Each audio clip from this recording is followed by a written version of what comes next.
Bismillahirrahmanirrahim. Assalamualaikum warahmatullahi wabarakatuh.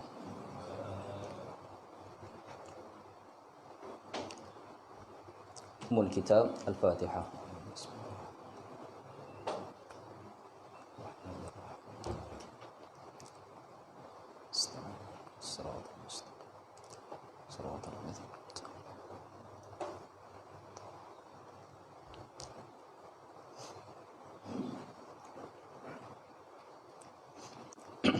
Innal hamdalillah nahmaduhu wa nasta'inuhu wa nastaghfiruh wa nu'minu bihi wa na'udzu billahi min shururi anfusina wa min sayyiati a'malina. May yahdihillahu fala mudilla lahu wa may yudlilhu fala hadiya lahu. Asyhadu an la ilaha illallah wahdahu la syarika lahu wa asyhadu anna Muhammadan abduhu wa rasuluh, amma ba'du. Tuan-tuan yang dimuliakan oleh Allah Subhanahu wa taala, alhamdulillah kita merafakkan syukur kita kepada Allah Subhanahu wa taala untuk kita menyambung pengajian tafsir kita pada hari ini. Dan tuan-tuan, kita sangat berharap daripada pengajian kita pada hari ini Allah Subhanahu wa taala memberikan kita semua kelangsungan yang baik dalam kehidupan kita, dan Allah Subhanahu wa taala memberikan kebaikan yang banyak seperti yang biasa kita mohon kepada Allah Subhanahu wa taala. Allahumma inni as'aluka minal khair kullihi. Allah, berikanlah kepada aku akan kebaikan keseluruhannya, kebaikan yang ma'alimtu minhu wa ma lam a'lam, sama ada kebaikan tu yang kebaikan yang kita nampak dia kebaikan, ataupun kebaikan yang tersembunyi, yang kita tak tahu, yang ni kebaikan ke keburukan kita tak tahu, tapi minta Allah Subhanahu wa taala berikan kebaikan itu, dan sentiasalah kita berlindung daripada keburukan apa perkara sekalipun. Ma'alimtu minhu ma lam a'lam. Nabi ajar doa tu, wa a'udzubika minasyarri kullihi, dan minta lindung pula ya Allah daripada seluruh kejahatan. Kejahatan sekarang, kejahatan akan datang. Ma'alimtu minhu ma lam a'lam. Dan sama ada kejahatan tu kejahatan yang diketahui atau kejahatan yang tak diketahui. Tuan-tuan, kita semua sedia maklum bahawa musim-musim Maulid ni kita Islam, kita nak beriman dengan Nabi SAW dengan cara beriman seperti para sahabat Nabi itu. Sahabat Nabi ni ialah generasi yang terbaik yang pernah Nabi lahirkan, sebab Nabi bimbing para sahabat ni. Contoh kita nak ambil ni, kaedah beriman ni kena ambil kaedah para sahabat Nabi SAW. Itu yang fa'in amanu bimisli ma amantum bihi faqad ihtadaw. Quran bagi tahu kalau kamu ni beriman macam mana para sahabat Nabi itu beriman, Allah kata faqad ihtadaw, maka akan kami hidayahkan kamu, akan hidayah Allah Subhanahu wa taala. Para fuqaha umat Islam mendapati ada dua benda yang penting bila mana kita nak beriman dengan Rasul sallallahu alaihi wasallam, iaitu yang pertama sekali menyintai Rasul, al-hubb, dan yang kedua al-ittiba', mengikuti Rasul tu sendiri. Dua tu datanglah dalam, mesti dua-dua tu bersekali, cintakan Rasul dan ikut Rasul. Dia tak jadi kalau cuma cintakan Rasul tapi tak ikut Rasul punya sunnah, tak ikut Rasul punya ajaran, tak jadi. Nanti jadi macam Abu Talib yang sangat cintakan Rasulullah tapi tak masuk Islam ikut Rasulullah. Abu Talib dalam mengikut riwayat dalam hadis Jibril kata Abu Talib ni menghuni neraka Tuhan walaupun dengan siksaan yang paling ringan dalam neraka Tuhan Jalla wa'ala. Itu kesan cinta sahaja kepada Nabi tapi tak ikut, kesan dia dalam neraka Tuhan, berkemungkinan besar dalam neraka Tuhan. Sebab sangat sayangkan Nabi, rela Nabi sampai kat hujung Mekah, diduduk dengan Nabi, dipertahankan Nabi, tapi dia marahkan Nabi ni.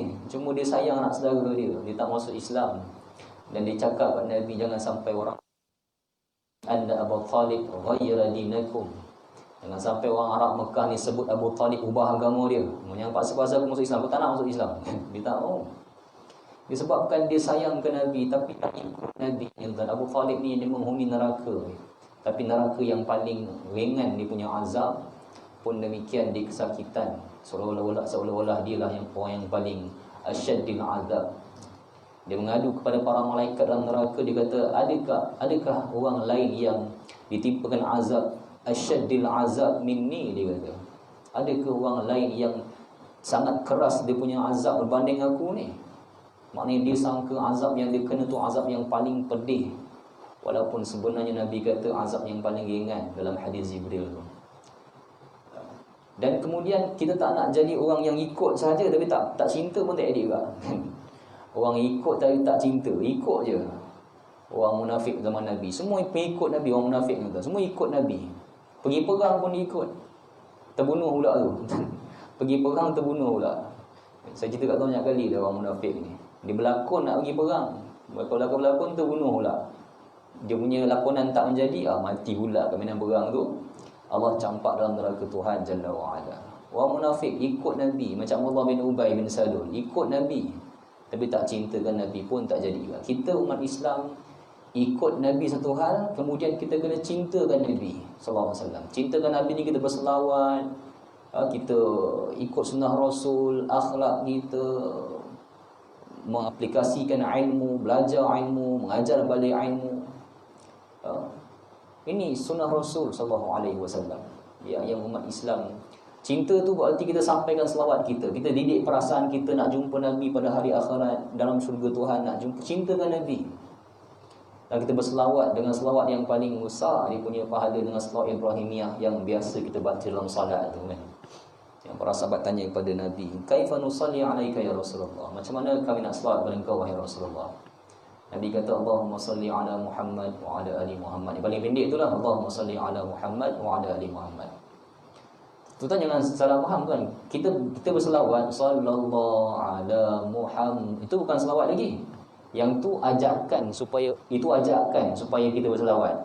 Sallallahu tu maksud berselawatlah ke atas Nabi, selawatlah ke atas Muhammad. Siapa nak selawat sekarang ni? Kita itu ajakan supaya berselawat. Macam kita panggil hayya 'alas salah, hayya 'alas salah kan. Jom sembahyang, jom sembahyang, jom sembahyang. Siapa nak sembahyang? Kita dah kena solat.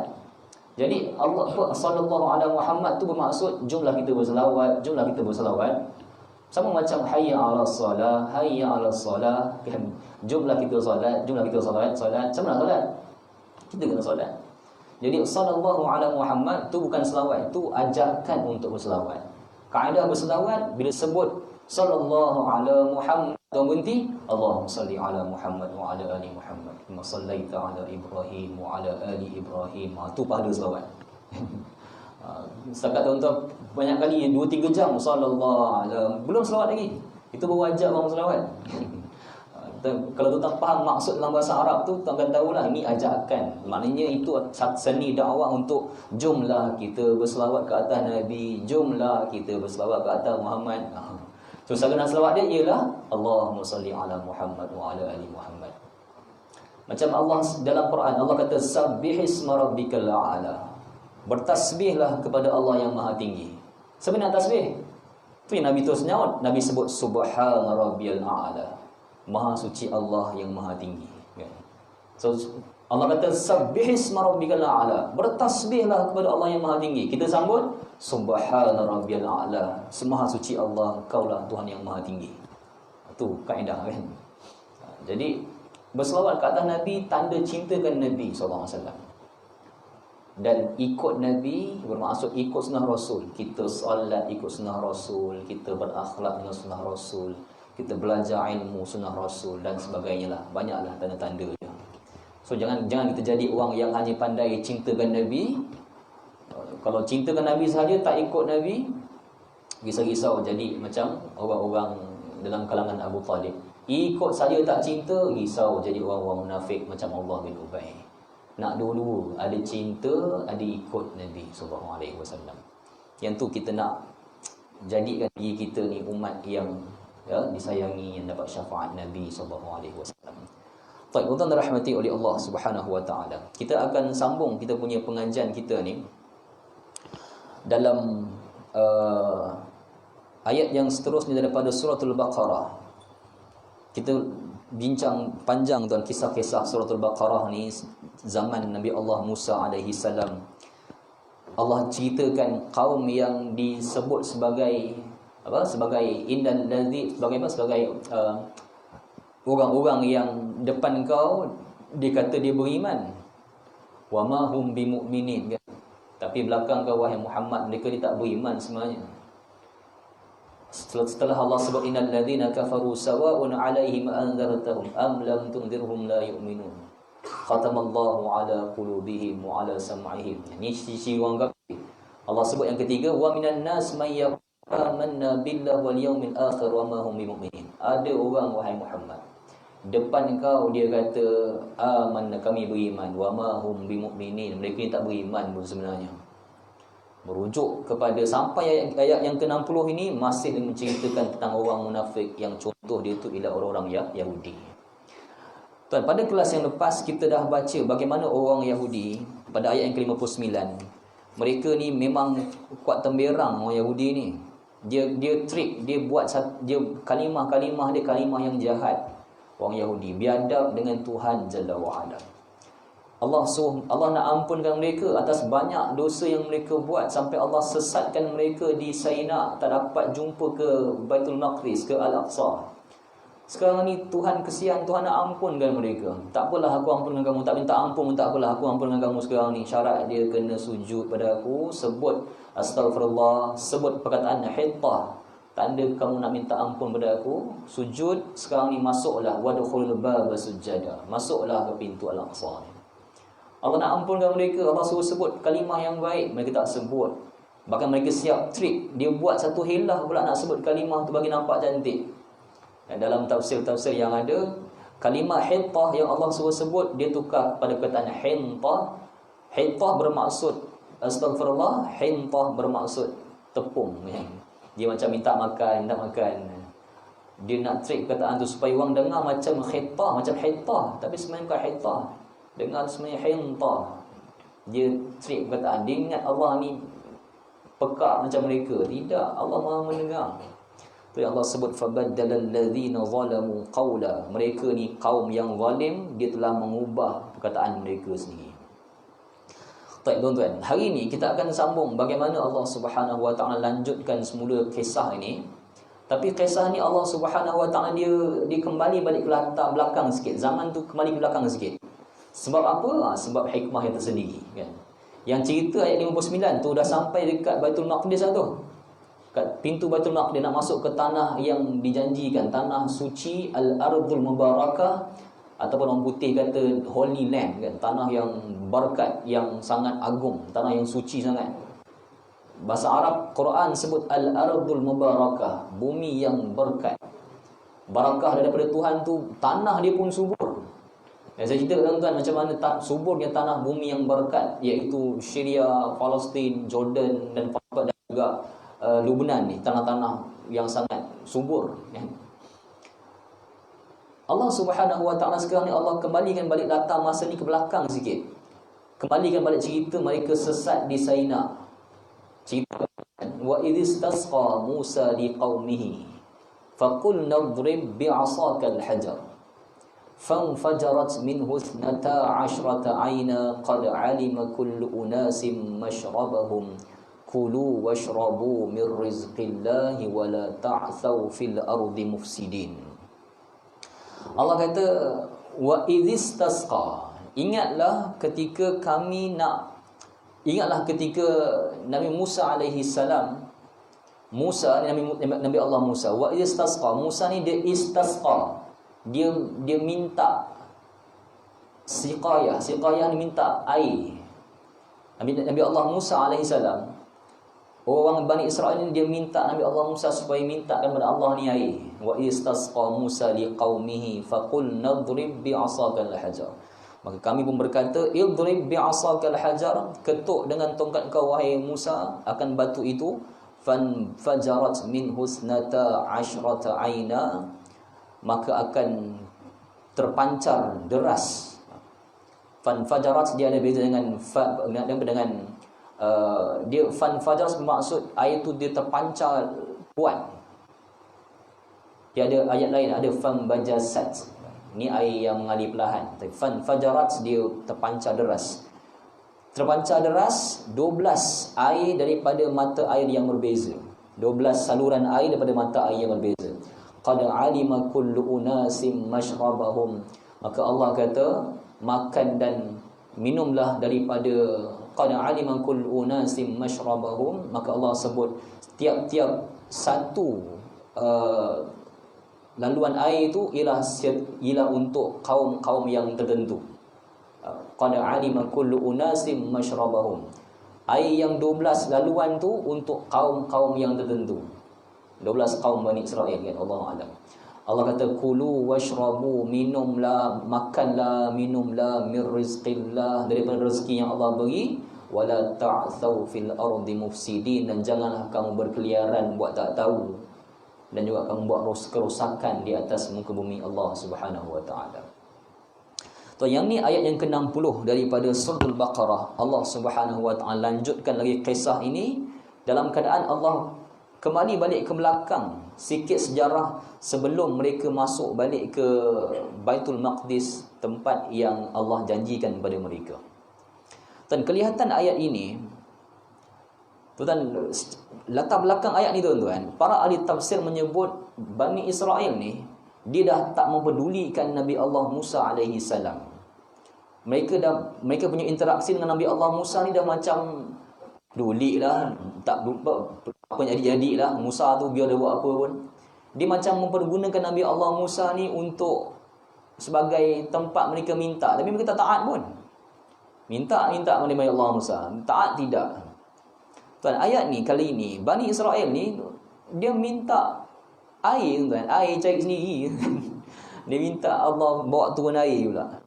Minta Allah bawa turun air, dan dia minta perkara tu pada Nabi Allah Musa alaihi salam.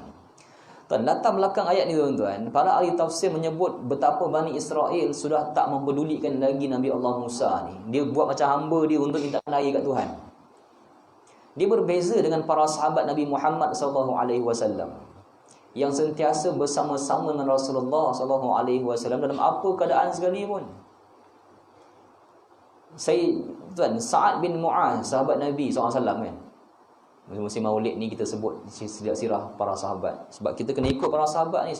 Para sahabat contoh yang terbaik untuk kita ikut Nabi. Nak ikut Nabi macam mana? Ikut cara para sahabat. Para sahabat sebut kat Rasulullah, idhhab anta, ya Rasulullah, idhhab anta wa rabbuka faqatila inna ma'akuma muqatilun, kata Sa'ad bin Mu'az dalam hadis yang mauquf. Mauquf ni ialah hadis yang sahabat tu sebut, bukan Nabi cakap. Sahabat tu sebut satu perkataan yang daripada dia sendiri. Perbuatan tu kita dapat kesan perbuatan ni Nabi i'tiraf perbuatan ni. Kata Sa'ad bin Mu'az, wahai Rasulullah, pergilah engkau bersama Tuhan engkau untuk berperang, untuk menegakkan agama ni. Sesungguhnya kami, inna kami semua wahai Rasulullah akan bersamamu, muqatilun, akan berperang bersama-samamu. Bersama-sama dengan engkau Rasulullah, kami para sahabat akan turut berperang bersama-sama dengan engkau wahai Rasulullah. Dia nampak Rasulullah minta doa pada Allah. Dia kata Rasulullah minta doa pada Allah dengan Tuhan kau untuk berperang. Kami inna ma'akuma muqatilun, kami para sahabat engkau ni akan bersama-sama berperang dengan engkau. Beza dengan orang Yahudi. Masa Nabi Allah Musa dan Nabi Allah Harun ajak mereka perang dengan satu kaum kecil yang menghalang mereka, yang memusuhi mereka dekat Saina tu. Dia kata apa tuan? Ya Musa, idhhab anta wa rabbuka faqatila inna hahuna qa'idun. Macam melang betul Bani Israel ni. Bagus betul perangai dia. Dia kata apa? Wahai Musa, pergilah engkau dengan Tuhan kau berperang, kami tunggu sini kejap. Nak menang nanti yang masuk. Memang tuan, kaum ni memang kerja duduk saja. Dia tunggu menang. Bangun-bangun dia sampai Putrajaya dah menang dah. Kita ingat macam itu perangai. Tidur kat rumah, muka buka mata, oh dah menang dah, Putrajaya dah sampai. Yang ni perangai tuan-tuan kadang. Kita bawa kereta punya jauh, bersengkang mata dalam kereta, bawa kereta, dia tidur dalam kereta. Bangun-bangun je, jom kita minum kopi kejap. Amboi kan. Dia tidur je. Kita dia bangun terus minta singgah minum kopi. Kita yang bangun ni tadi bersengkang mata, bermujahadah lah kita tu buat kita kan. Ni perangai kawan-kawan ni. Kadang-kadang tak apalah kawan-kawan kan. Tapi tuan-tuan, Nabi Allah Musa, kawan-kawan Nabi Allah Musa, perang kaum dia, Bani Israel ni tuan-tuan. Dia buat macam tu kat Nabi Allah Musa. Tak ada sense, dah tak peduli kat Nabi Allah Musa ni. Kau pergilah perang dengan Tuhan kau, wahai Musa. Kami ni inna hauna qa'idun. Kami tunggu sini je, kami tunggu menang nanti. Menang nanti kami akan datang masuk.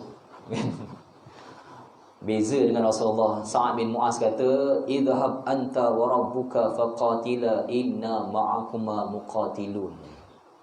Kita tuan-tuan, walaupun Rasulullah tak ada, kita bersama-sama ni serukan dakwah, serukan perjuangan kebaikan kepada agama Tuhan ni. Orang kata membujul lalu melintang patah lah kan. Tak dapat tegur kebaikan tu sekarang, kita simpan akan datang masa yang paling sesuai kita tegur kebaikan tu. Kita tegur mana-mana kemungkaran tu supaya orang berhenti buat kemungkaran. Ajak buat kebaikan ni orang suka kan. Ajak selawat orang suka. Tapi nak cegah orang buat mungkar ni orang tak mau. Tapi itulah kerja berat agama ni, nak cegah mungkar. Kan, wa anzir ashiratakal aqrabin. Ni macam Allah turunkan dalam Al-Quran. Beri amaran Rasulullah kepada kaum kerabat kau ni, banyak sembara ada. Nak cegah mungkar orang, benda yang penting dalam agama. Kemudian ayat ni tuan-tuan, Nabi Allah Musa dia minta air kepada Allah Subhanahu Wa Taala sebab Saina ni tempat panas. Mesir kan, Mesir. Saina ni sepanjang laluan Mesir nak pergi ke Palestin lah, Saina tu. Ataupun Sina kan. Saina kita panggil. Sangat panas. Kali ini Allah dah hantarkan awan, wa anzalna al-ghamam. Ghamam ni awan yang teduh pada mereka. Dapat dah nikmat tu. Kali ini minta air pula. Memang kuat minta darah Bani Israel ni, minta air pula. Sampai Nabi Allah Musa alaihi salam, Allah suruh Nabi Allah Musa ni, idrib bi'asaka. Pukul dengan kayu engkau, pukul dengan asaka ni. Asa ni dia punya tongkat. Nabi Allah Musa ni dia sangat familiar dengan tongkat dia. Musa dan tongkat dia kan. Al-Quran dia manhaj ataupun sistem Quran ni tuan-tuan, dia cerita benda-benda yang penting Quran ni. Benda yang tak penting kita tak payah tafsirkan, benda-benda yang tak penting yang Quran tak huraikan. Nabi tak sebut syarah pun kita tak payah nak sebut tuan-tuan. Benda yang penting tu dikajilah oleh para fuqaha. Tapi kita dapat tahu benda tak penting tuan-tuan, kadang-kadang kita tak payah duk cerita kepada orang. Okay, ni cerita Nabi Musa dengan tongkat dia. Bi'asakan. Allah Subhanahu wa Nabi Allah Musa ni tuan, dia sangat familiar dengan tongkat dia. Sebab dulu masa Nabi Allah Musa, Allah lantik dia rasul di bukit Saina kan. Wa turi sinin wa hadzal baladil amin. Tur tu bukit. Bukit Sina lah. Sewaktu Allah dalam surah Taha, waktu Allah sebut kepada Nabi Allah Musa, Allah suruh dia buka kasut dia dan dia datang ke arah suara Allah Ta'ala. Dibahaskanlah cerita tu, suara apa tu semua tu. Saya tak nak bincang bab tu lah, tapi telah pun diceritakan oleh para ahli tafsir. Nabi Allah Musa ni, Allah tanya pada dia, wa ma tilka biyaminika ya Musa. Wahai Musa, dalam surah Taha kan, Nabi Musa dilantik jadi rasul. Wa ma tilka biyaminika ya Musa. Ni cerita tongkat kan. Dalam ayat Quran ni, dalam ayat 60 ni surah Baqarah, Allah cerita tentang tongkat. Saya nak beritahu tuan-tuan, apa manhaj Al-Quran, apa sistem Quran ni bila cerita bab tongkat Nabi Allah Musa ni, supaya kita tak cerita bab melalut tentang tongkat ni. Nak ajak tuan-tuan supaya kita fikir benda yang penting yang Al-Quran cakap, yang Al-Quran suruh kita fikir. Bukan benda-benda yang tak penting yang Quran tak suruh kita fikir. Jangan lari topik. Cerita tongkat ni dalam Al-Quran ada 2-3 kisah Nabi Allah Musa dengan tongkat dia. Satu kisah semasa Nabi Allah Musa dilantik, dia rasul, dia panjat ke bukit Sina tu. Nabi Allah Musa mendengar apa yang Allah sebut, wa ma tilka biyaminika ya Musa. Apa di tangan kau tu wahai Musa? Adakah Allah tak mengetahui apa kat tangan Nabi Allah Musa sampai dia bertanya? Tak, Allah tahu apa ada kat tangan dia tu. Tapi Allah tanya ni sebagai tanda nak ada mukaddimah perbualan. Kan? Ada mukaddimah perbualan. Dia nak sapa orang ni tuan-tuan, nak menyapa kan, dia tanya benda yang kita dah tahu pun. Nampak apa Makcik Joya pagi-pagi bawa bakul pergi ke pasar. Joyang, ijek ikan ke? Kita tahu nak ijek ikan kan? Tanya lagi buat apa? Kau kita tanya kan? Sebab nak mulakan nak menyapa, kita jangan buat sombong lah. Kau tak nampak bakul cari ikan, kau tanya buat apa? Mana ada jual carburetor RZ kat sana? Tak ada tanya macam tu kan? Jangan balas macam tu. Nampak Haji main bawa cangkul, macam mana pergi kebun ke? Aku cangkul kepala kau orang. Takkan kau nak pergi berenang kat kolam pula bawa cangkul? Jangan cakap itu kan. Orang tu nak menyapa. Dia menyapa, itulah cara dia. Macam Allah menyapa Nabi Allah Musa. Wa matilika biyaminika ya Musa. Musa, apa kat tangan kau tu? Allah tahu tu tongkat. Allah tanya sebab nak memudahkan, nak menyapa orang. Kita jangan marah orang nak menyapa. Jangan marah. Jangan marah dia macam kita seluruh. Tak apalah seluruh tu, tapi buat serius jangan buat macam tu. Orang nak bersapa, baguslah macam tu kan.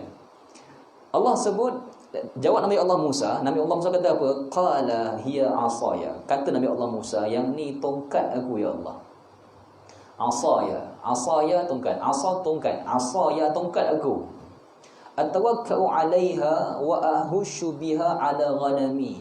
Aku ni papah diri aku dengan tongkat ni. Kalau ada bukit ke nak naik bukit, aku papah sikit dengan tongkat ni. Bila jalan tu tekan tongkat tu bagi kuat sikit jalan. Kemudian wa ahashu biha 'ala ghanami. Aku ahashu ni dia macam tebas ranting-ranting pokok, daun-daun ke atas untuk bagi kambing makan. Kambing aku makan. Wali fiha ma'aribu ukhra, dan pada tongkat aku ni ya Allah ada macam-macam lagi kegunaan yang aku buat kat tongkat aku ni. Ni cerita tongkat. Tongkat. Tongkat ni tuan-tuan, dia simbol bahawa Nabi Allah Musa ni dia ada kerja. Kerja dia mengembala kambing, dan dengan tongkat tu dia berusaha untuk tebas apa-apa pokok daun yang ada supaya kambing dia boleh makan. Tongkat Nabi Allah Musa ni, manhaj Quran, sistem Quran ni, dia cerita tentang tongkat. Bukan nak suruh orang pergi cari tongkat kayu kokar buat jual, bagi kaya. Tidak. Yang itulah yang kita orang Islam dalam negara ni duk bincang. Tongkat kayu kokar Nabi Musa ni boleh buat kaya. Dan kita tafsir, tuan mana? Tuan tak adalah tuan dalam mana-mana tafsir cerita pasal tongkat kayu kokar ni tuan. Betul tuan. tak ada cerita tongkat kokar, tak ada tuan. Kita duk pergi kaji khasiat kayu kokar ni duk buat apa. Dia bercanggah dengan sistem Quran yang ajak kita berfikir tentang manusia nak berjaya kena berusaha. Kena usaha. Tu simbol tongkat Nabi Allah Musa. Mana-mana umat nak berjaya kena usaha, kena bekerja untuk dapat kejayaan. Tak boleh duk goyang kaki kat rumah harapkan COVID ni berhenti. Dia doa ikut peraturan kerja kan. Nak dapat rezeki banyak, kerja. Malanglah, duka citalah mana-mana orang perempuan dapat suami yang tak kerja. Isteri pula kerja untuk dia. Yang ni berat tuan. Elok letak jawatan lah suami kalau macam tu. Yang ada kudrat kan. Kadang-kadang orang lelaki tuan, dia kahwin 2-3 sebab apa? Nak isteri-isteri yang ramai tu sponsor dia. Boy, kalau macam tu punya perangai tuan, berat lah. Letak jawatan jadi suami, pencen lah tuan, jadi suami macam tu. Agama suruh suami kerja. Suami kerja. Jadi tongkat Nabi Allah Musa ni simbol ataupun lambang pekerjaan, kena berusaha untuk berjaya. Selain daripada dia akan jadi mukjizat, Nabi Allah Musa lempar tongkat menjadi ular. So Nabi Allah Musa dia bekerja untuk berjaya. Kita jangan kaji hal tongkat ni lebih daripada itu. Jangan duk bincang benda yang tak ada kena-mengena dengan manhaj Al-Quran, cerita tentang tongkat ni kan. Macam tuan tengok Luqman dalam Al-Quran. Allah cerita tentang Luqman ni, hikmah dia, kebijaksanaan dia didik anak dia. Ya bunayya aqimis salah, ya bunayya la tusyrik billah, ya bunayya wa'mur bil ma'ruf. Disebut pada anak dia, didik anaknya macam mana nak didik anak. Allah ajar anak kecil ni dalam Quran, cerita Luqman. Kita jangan duk pergi kaji Luqman tinggi dia berapa cm. Rambut dia kerinting ke lurus? Dia kurus ke gemuk? Dia ni orang Arab ke orang Melayu? Tak payah tuan cerita benda itu. Agama tak cerita, tak sembang benda tu pun. Tak penting nak cari Luqman rambut dia kerinting ke lurus, kulit dia hitam ke kuning langsat ke, kulit-kulit macam Melayu ke. Tak ada cerita buat ni. Kadang-kadang saya duk tengok orang kita dia kaji benda yang tak ada kena-mengena dengan tafsir Quran. Jadi orang kita akan reka duk cerita benda-benda yang tak ada manfaat. Ya? Dan dia akan jadi benda yang ajaib nanti lah. Orang kita suka benda yang ajaib. Zikir pada daun jadi duit. Dia suka macam tu. Nak cari duit, kerja malas. Dia kerja dia tiup daun jadi duit. Dia suka macam tu lah. Ada satu orang budak ni, dia bagus budak ni. Dia ni orang alim lah ni.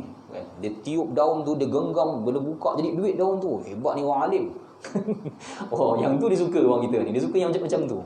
Nak cari duit malas, nak kerja malas, dia kerja tu lah, tiup daun jadi duit. Dia duk suka. Nak jadi kaya, kena usaha, malas. Dia beli kayu kokar untuk berjaya. Yang jual kayu kokar tu jual tepi jalan, tak kaya. Dia kata jual kayu kokar boleh kaya, dia kata pakai kayu kokar boleh berjaya. Boleh kaya. Dia jual tepi jalan, tak kaya pun. So yang ni masalah kita kadang-kadang, kita bincang benda-benda yang bukan daripada sistem ataupun manhaj yang Quran bagi tahu. Kembali pada surah Al-Baqarah ayat 60 ni tuan. Allah menyebut sekali lagi tentang tongkat Nabi Allah Musa. Nak dapat air, Allah boleh bagi terus kat Nabi Allah Musa. Terus Tuhan boleh bagi. Tapi kenapa Allah suruh ketuk dengan tongkat? Kenapa? Usaha sikit wahai Musa. Usaha ni untuk berjaya. Allah tak nak jadikan semua benda magic dapat. Allah boleh buat macam tu. Allah boleh buat, tapi Allah suruh Nabi Musa ketuk. Tanda berusaha untuk dapat kejayaan. Kejayaan dia tak datang bergolek-golek pada kita. Tak, tuan-tuan. Umar Al-Khattab radhiyallahu anhu, dia pernah ketuk kawan seorang ni, tabi'in seorang ni dekat masjid tak keluar-keluar. Dia kata, tak pergi kerja ke? Duduk dalam masjid tak keluar-keluar. Tak, dia kata, abang saya kerja untuk saya. Dia kerja duduk dalam masjid tak keluar-keluar, ibadah dalam masjid tak keluar-keluar. Tak kerja ke? Tak ada orang rumah ke nak cari makan dia rezeki ke? Dia dengan keadaannya lemah, dia abang saya kerja untuk saya. Nabi Musa Umar bukan Musa, Umar Al-Khattab. Umar Al-Khattab dia ambil tongkat, dia ketuk orang tu. Dia kata keluar dari masjid ini. Innas sama la tumtiru dhihab, dia kata. Keluar daripada masjid ini. Langit takkan menghujankan emas kat diri kau. Dia sound orang tu. Keluar pergi kerja. Langit tak turunkan emas kat kau. Pergi usaha cari kerja. Dan dalam banyak hadis-hadis lain tuan-tuan, Nabi SAW dia lagi suka satu orang yang juzmatan ala zahrihi, yang dia pikul, dia encang kayu ke, dia encang apa-apa yang dicari kat belakang badan dia untuk dia jual. Min ayyus adun nas yu'tihi aw yamna'uhu, daripada orang yang duduk kat orang tu minta bagilah. Dia ada kudrat, ada akal, boleh fikir, tak nak fikir untuk cari kerja, dia minta pada orang. Kalaulah awak tu satu orang yang dhaif, satu orang yang betul-betul perlu dapat zakat, orang nafikan zakat pada awak, yang lemah, yang dah uzur, tak apalah meminta, kita kena bagi. Tapi ini tenaga kuat, badan sihat, muda lagi, tak nak fikir, minta orang. Dia punya minta-minta tu sampai gaji meminta dia tu lagi besar pada gaji orang yang bekerja.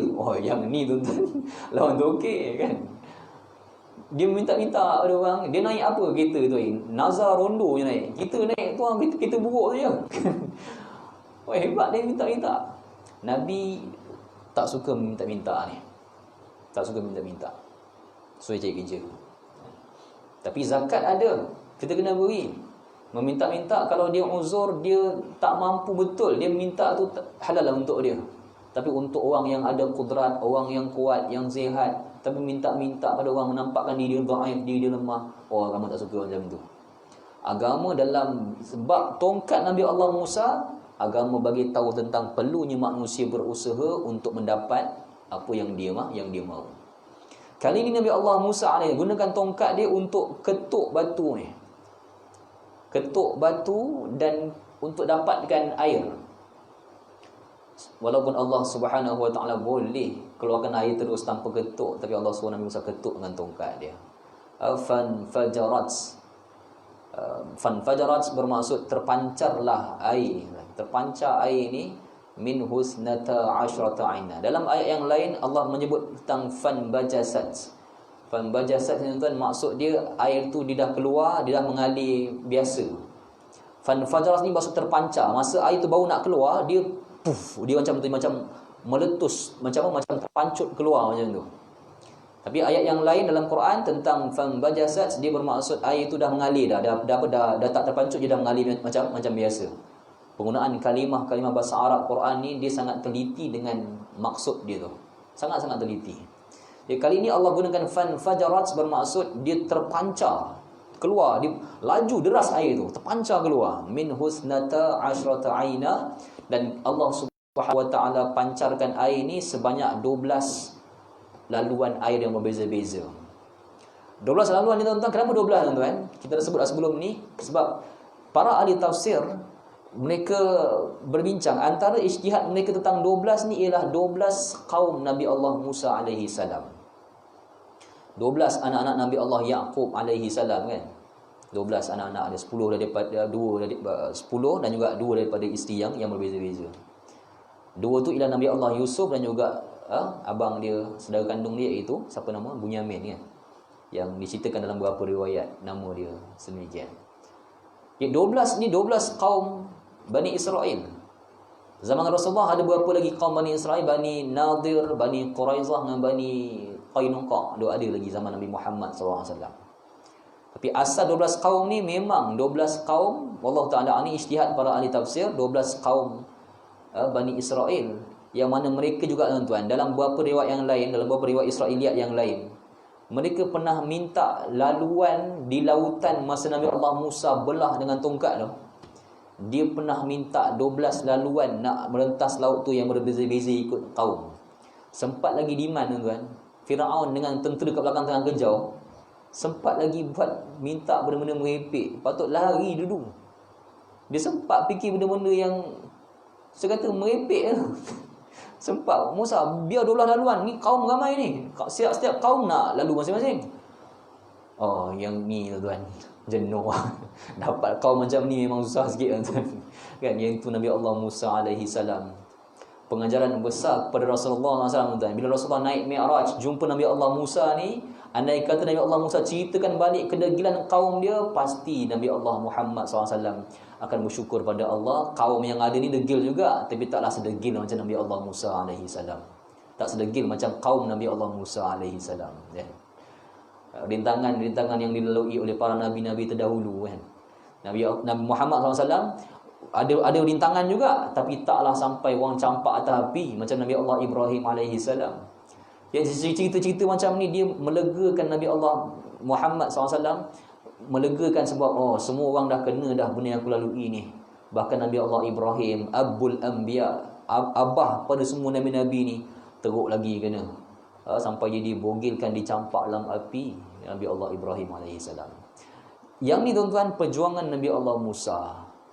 Dia diminta oleh kaum dia tu supaya Musa, air ni kalau boleh biar, bukan kalau boleh, nak dia terpancar 12 sumber yang berbeza-beza, supaya kami ni setiap kaum boleh minum. Resis Bani Israel ni sangat perkauman dengan sesama dia pun dia perkauman.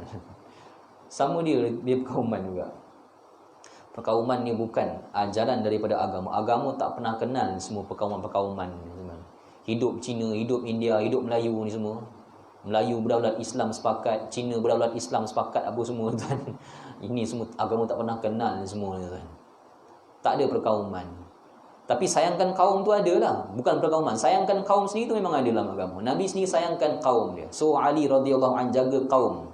Nabi sayangkan kaum, tapi bukan kaum kita dulu, kaum orang lain tak payah, bukan macam itu. Bukan semangat kebencian yang diluap-luapkan semata-mata orang tak salah dia kata salah semata-mata sebab perkauman. Tidak. Okey. Bani Israel perkauman dia minta 12 air laluan yang berbeza. Allah kata qad alima kullu una. Allah raikan, ambil. Kan bukan Allah ya kan boleh perkauman tak. Sebelum kita dah sebut dah macam mana Allah Subhanahu wa taala melayan kerenah Bani Israel. Qad alima kullu unasim mashrabahum. Allah kata lagi kulu washrabu mir rizqillah. Okey tuan, yang ni Allah kata makanlah. Makan apa tuan? Makan apa tuan? Makanlah ni. Makanlah ni merujuk kepada al-manna dan juga as-salwa kan. Makanan al-manna, makanan langit yang Allah Subhanahu wa taala beri kepada mereka. Embun yang diekstrak dengan buah dari embun yang turun pada waktu subuh tu, dia jatuh pada pokok, dia ekstrak jadi al-manna. Hari ni orang mesin tu jadi sebut al-manna kan. makanan yang berkhasiat daripada langit Tuhan. Salwa pula makanan bumi, burung yang Allah Subhanahu wa taala beri kepada Bani Israel. Kulu makan, washrabu minum. Minum yang ni lah, air-air ni. Makanan pun ada, minuman pun ada. Wala ta'thaw fil ardi mufsidin. Allah kata minumlah kamu, makanlah kamu rezeki-rezeki Allah. Wala ta'thaw fil ardi mufsidin. Allah kata jangan kamu ta'thaw, jangan kamu bersepah-sepah, berkeliaran, buat tak tahu atas muka bumi, buat rosak muka bumi, tuan. Ayat ni tuan, apa kaitan Allah sebut makan, minum, jangan berkeliaran? Dan ayat ni Allah Ta'ala alam, para ahli tafsir sebut wala ta'thaw merujuk kepada maksud umum dia, jangan merosakkan, jangan melepak-lepak rosakkan bumi Tuhan. Maksud umum ni macam tu. Duduk melepak dekat tepi jalan, conteng I love you dekat tembok. Tuan, ni perangai Bani Israel lah kan. Ni perangai Bani Israel ni. Duduk kat tandas, ada orang buat maka pergi tandas. Itu pening tuan, budak-budak muda sekarang ni. Ketuan yang buat kan. Duduk kat tandas, conteng nombor telefon orang. Kita pun pening pada kita. Kenapa dah duduk tandas pergi conteng? Dia boleh terfikir bawa marker pen pergi tandas tau. Tu kita boleh fikir tau. Baik bawa laptop pergi tandas. Dia buat marker pen conteng. Nombor makwa dia conteng. I love you dia conteng. Kita ini semua perangai Bani Israel. Melepak tempat-tempat, rosakkan harta benda awam. Tuhan kata wala ta'thaw fil ardi mufsidin. Jangan kamu berkeliaran, rosakkan bumi Tuhan. Berkeliaran kat public phone, pergi cabut gagang telefon tu, tak tahu pasal. Tak ada public phone dalam Malaysia lagi, tak adalah, sebab telefon bimbit dah ambil alih kan. Dulu ada tuan-tuan. Tuan ingat dulu masa kita kecil tu, abang saya daripada mana tu, dia call daripada KL call. Pakai apa nama, telefonis ke apa kan. Dulu zaman Piramli main lagi hebat. Dia call kat tu, kat kampung dia call, nak cakap dengan siapa? Nak cakap dengan Lola ada tak kat kampung ni? Ada. Kena tunggu je nanti pukul 4 saya call balik. Awak ni siapa? Saya ni Leman. Oh Leman. Nanti jumpa kat kampung. Nak call satu orang tu, nak cakap dengan Leman tu. Sempat ta'aruf kan dengan Leman. Balik kampung ni, siapa Leman? Oh kau yang kat telefon main lah. Aku yang bagian kawan kau main. Oh kenal Leman. Manusia berinteraksi. Sekarang ni tuan-tuan, tengok maps, tak payah interaksi dengan siapa pun. Tengok maps kan, bagaimana manusia punya teknologi dah menghalang komunikasi antara manusia yang lain. Itu yang budak-budak datang ziarah dengan ayah dekat rumah kita, dia buat tak tahu donor dengan telefon dia, dia buat telefon dia je. Dunia dah berubah hari ni. Kita main nak bercakap dengan orang, cakap dengan Liman tu, boleh cakap dengan abang kita. Cakap dengan ramai orang, sesat main tanya, "Pakcik, saya sesat ni pakcik, nak dia jalan ni bagaimana ni?" Berdialog dengan ramai orang. Besok kat bandar jumpa pakcik tu, pakcik, oh main saya sesat cakap kat pakcik oh main. Dulu lah, sekarang ni tengok maps ni. Dah tak ada buat apa tuan. Allah larang manusia rosakkan bumi Tuhan. Satu, duk melepak ramai, rosak bumi Tuhan. Satu. Yang kedua, ayat ni ada isyarat bahawa Allah mengharamkan pembaziran dalam makanan dan juga minuman. Allah dah bagi makan minum, makan minum cara baik. Jangan makan kau biarkan melepak tu berpuasa, biarkan makanan basi, makanan terbuang. Jangan macam tu. Hargai sumber alam yang Allah Subhanahu Wa Taala beri. Ayat ni juga dia ada maklumat tentang menghargai sumber makanan, minuman dan juga sumber tenaga yang Allah Subhanahu Wa Taala bagi kat dunia. Menghargai sumber ni tuan-tuan, Allah Taala alam macam mana orang Islam kita hari ni, walaupun ada ayat-ayat yang suruh kita syariah ni menjaga sumber alam. Agama suruh, tapi hari ni nampaknya yang mendominasi menjaga sumber ni bukan orang Islam. Ada orang Jepun lagi hargai sumber. Mereka ada sistem tadah air hujan untuk digunakan. Kita air hujan biar masuk longkang ya. Di mereka air hujan tu, sistem longkang dia tu salihkan pada tempat tertentu supaya orang dekat kejiranan boleh guna untuk basuh kereta, basuh kaki kat luar. Bukan tujuan makan minum lah, tapi guna untuk tujuan basuh-basuh kat luar. Jadi hargai sumber. Yang cipta kereta yang jimat minyak siapa tuan-tuan? Orang Malaysia ke, orang Islam kat Malaysia ke, orang Jepun? Hybrid tu. Mereka cipta untuk jimatkan sumber.